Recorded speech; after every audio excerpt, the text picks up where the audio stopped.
आम खबर दें आपको, नूर मुकद्दम कत्ल केस में पेशरफ, थेरेपी वर्क्स के मुलाजमीन और मालिक की जमानत मनसूखी के लिए दरख्वास्त दायर कर दी गई है। नूर मुकद्दम के वालिद शौकत मुकद्दम ने इस्लामाबाद हाई कोर्ट से रुजू कर लिया है। एडिशनल सेशन जज का 6 मुल्जिमान को जमानत देने का फैसला चैलेंज कर दिया गया है। तफसीलात जान लेते हैं बोल न्यूज़ के नुमाइंदे फयाज महमूद से। फयाज, क्या तफसीलात हैं? जी, आज इस्लामाबाद हाई कोर्ट में इस फैसले को चैलेंज कर दिया गया है। ये शौकत मुकद्दम की जानिब से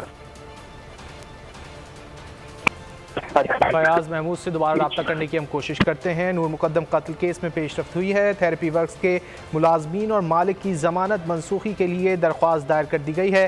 नूर मुकद्दम के वालिद शौकत मुकद्दम ने इस्लामाबाद हाई कोर्ट से रुजू कर लिया है। एडिशनल सेशन जज का 6 मुल्जिमान को जमानत देने का फैसला भी चैलेंज कर दिया गया है। अदालत ने जमानत देते वक्त सुप्रीम कोर्ट के तय करदा कवानीन नज़रअंदाज किए हैं। दरख्वास्त में ये मौक़िफ़ अपनाया गया है।